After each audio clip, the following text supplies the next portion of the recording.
TOA community, welcome to the channel. Robert Linkle, trainingtheolderadult.com, coming to you today to talk to you about some questions that have been sent our way from some of our community members.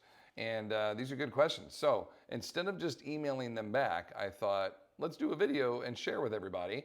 I won't say any names, I don't think. Maybe I might have left your name on here, sorry. Hopefully there's no last names. Let's go with that. You can tell how well prepared I am. All right, thank you. Okay, this is the email. Great commentary. This was in reply to one of our newsletters that had a video about a review for silver sneakers. I love how you approach problems and respect older clients. I hate it when trainers refer to their older clients as cute. Me too. I do have a concern with loading someone with poor posture and would love to hear you discuss this on one of your updates. I met with someone today who had significant rheumatoid arthritis, almost no muscle mass, and was terribly knock-kneed. What was amazing is that she said over the prior 6 months, she's lost 40 pounds and gone 2 months of physical therapy and gotten so much better that they are postponing her scheduled knee replacement. That's awesome news. Delaying surgery is great. I was kind of taken back in the mind because she was so weak. I can't imagine what it was like walking into the appointment. They also only had her mostly walking and working in a pool. I'm not sure how she was supposed to gain any strength. At any rate, I'm sorry to waste your time. You never waste my time asking me questions. This is one of my favorite things to do. So you don't need to say that. This is awesome. Dealing with people like that or people who are terribly kyphotic or have a significant scoliosis, do you still advocate loading them? Such a good question. Okay, just to wrap this up so we know where we're headed. I can't imagine working up to 20 pounds overhead press with someone, and some of the people I see at the gym or train, I would likely stick to bands just to be safe. Okay, so there isn't a correct answer in this, I guess I would say. The person that you're gonna look at, okay, there's an argument to be made for someone who is 70 years old, okay, and is so kyphotic that they're frozen, they're stuck in their position. For those that don't know, kyphotic or kyphosis is when your shoulders are round, your back is all rounded over, your head is forward and usually down and protruding, and if you try to look in any direction, your entire body has to move. You don't have a lot of mobility in here. Or you have a scoliosis where your spine, instead of just having like a natural lordotic curve, if you're looking from the side, it actually goes this way. Like there's a curve horizontally, not just vertically, okay? So the question becomes, do you load these folks? And you basically have to weigh how old are you and how much corrective can we do in time to try to fix this versus how soft are your bones, osteoporosis, sarcopenia, obesity, death, and you're 70 and we don't have a whole lot of time here, the clock's ticking. You got to kind of decide, if I'm looking at someone who's 70, average person in America, North America anyhow, dies around 74. So this person could be near the end, hopefully not, but they could be near the end. If they're going to try to make an effort, which at any point in life, I don't care who you are, very few exceptions of a couple of certain diseases, any kind of resistance training, any kind of fitness can only improve quality of life, okay? So at any point, I think it's always worth putting in the effort to try to improve yourself because you can. Will you get back to where you were or where maybe you should be for your age? Maybe not, but you can definitely improve, right? So you have to kind of decide, like, with this individual, is the resistance training more valuable than corrective? Okay, if you were 35 and starting to get kyphotic, then we could probably correct a lot of that and like build you to the point where you're no longer kyphotic, and then the resistance training is only going to be super beneficial. But for someone who's 70, okay, maybe in a position where the benefit of the resistance training and the bone density and the strength gain is going to be so much more important than you have to be in a perfect position to pick up the simple. They're never going to be in a perfect position, no matter what you do with them, for the most part. Okay, there's always exceptions, but majority of people, if they are fully kyphotic, like they are so locked in that position, they're going to deadlift and pick up things like that anyhow, no matter what they are doing, shoes, anything, no matter what correctives, no matter what physical therapy they go to, they're going to be like that. So do you want to add load and give them benefit for bones and muscle gain and overall cardiovascular health, respiratory health, everything, right? Do you want to get all those benefits, or are we going to try to just do some band work and try to, correctively exercise them back into a proper position and then deadlift them? I'm going with that first option. I'm loading them up, okay? Now, you don't have to go crazy, right? But you want to pick lifts that are definitely going to be most valuable. A deadlift, a sit to stand, a rack pull, eventually even maybe a tempoed swing or a low swing, all would be very valuable for this individual as you progress and build them up, because they're going to need that overall pressure and strength on their bones and their muscles. That's only going to be valuable, okay? Now, the overhead is a little bit trickier because they can't physically get there, is going to be my guess. Like when they're in this kyphotic position and they try to press overhead, they can't get to overhead. So you can, in a kyphotic position, rig up a pivot point press, which is like a landmine hanging from the ceiling, right? And they could lean and press and reach into a high vertical position and have a lever support the lever of their arm and pry them basically into the right positions. I would totally do that as well. Load them.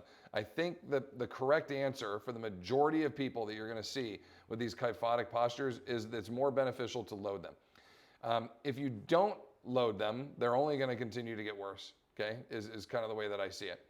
I'm sure there are some outliers. I'm sure there are some people that are probably close that you could start to correct. I'm not going to say we're not going to try that, but I think the clock's ticking, okay? Not to beat the dead horse. I think you get it where we're going with this. I think that's more valuable, okay? One other question, if you're willing to answer it, of course. Do you think some should only work on a recumbent bike or an upright bike?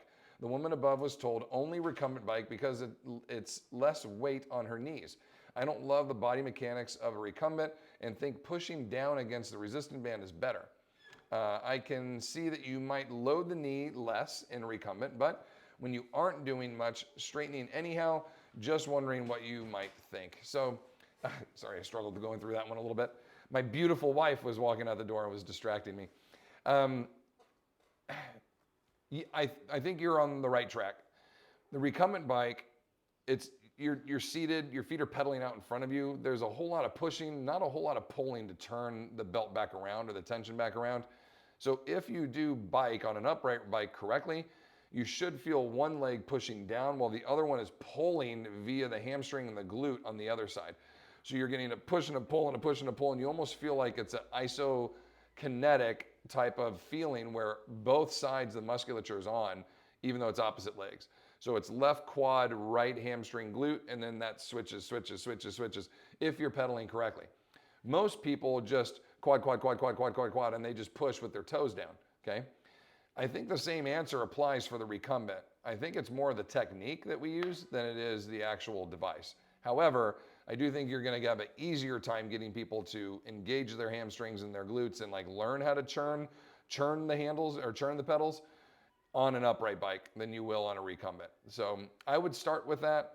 Is there so much vertical pressure on the knees that it's going to cause damage? I don't think so. I mean, they put people with ACL tears on bikes, right? And PCL tears and meniscus tears.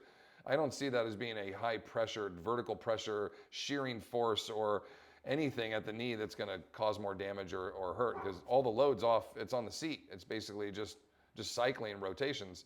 That's why there's a therapeutic component to it. Is there less tension on the recumbent? Probably. You know, I would suggest so. I don't have any research to support that. I'm sure it's out there. I don't know about it, but I don't think you're too far off with this. I think the upright's probably going to give you the best bang for your buck. It is very good to use the little straps that go over the feet. That way you can learn to pull and work with the backside of the leg as you go.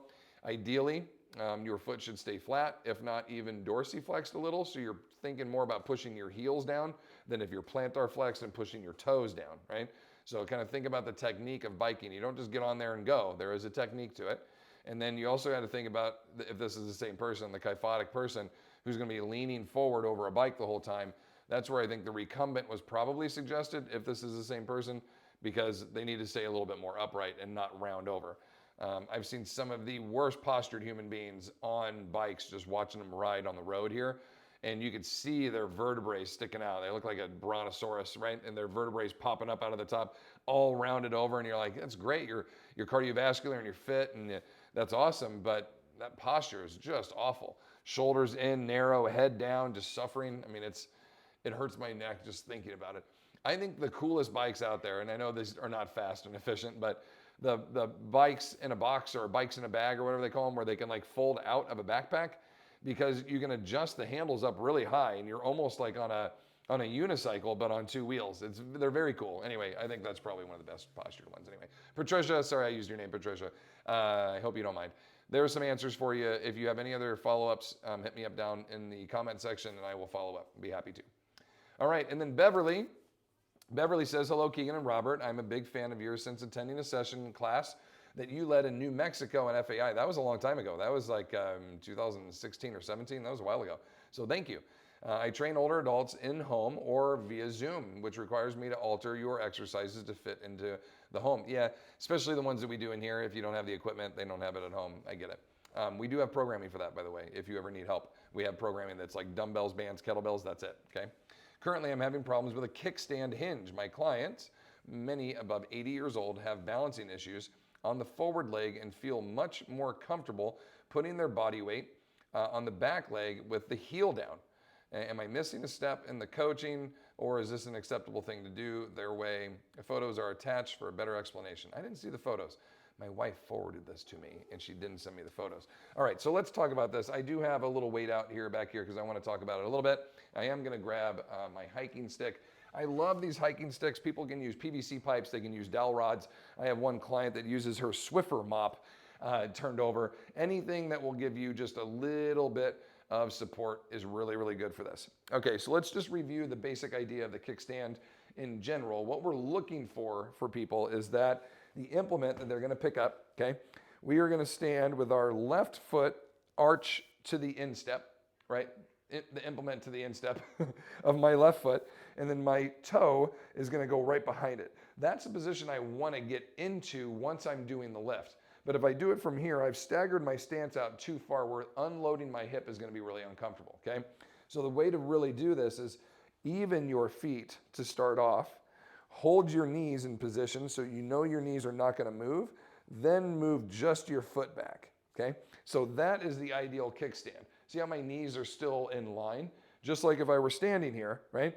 Bilateral standing, and I'm just simply gonna move my foot back and kickstand it out of the way, but my knees are still here.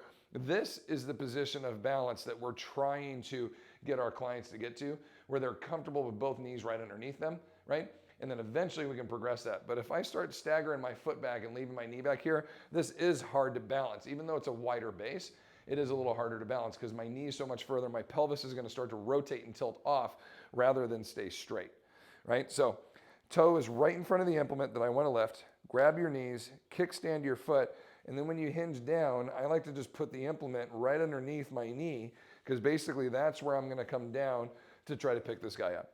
So that's the ideal setup, number one, okay? Now, if they continue to fall off balance with this and they feel like this position is better, there's nothing wrong with this to actually pick things up, okay? There's no problem with doing this action. Am I getting as much hamstring? Am I getting the balance and the coordination that I want out of it? Not as much, but this is still way better than just rounding over and grabbing it. I'll take that all day long. So I wouldn't stop doing that. I would just try to progress them to the point where they can do these other ones. Now, 80 years old, you know, are they out playing golf still? Are they doing anything that's dynamic enough to where they need to set up a ball on a tee or work in the yard? If the answer is yes, we definitely want to teach them how to be on their toe. If not, then they can stay flat. And you can even program that in and be like, hey, today's a strength day. We're gonna do the back foot planted, right? When we do our kickstands, and we're gonna go heavier weight. But then the next time you do it, say, hey, today's a balance coordination day. We're gonna cut the weight in half, and I want you to practice getting up on your toe and then using a stick while we do this. So the stick is gonna go on the ipsilateral side of your dominant leg or your hinging leg.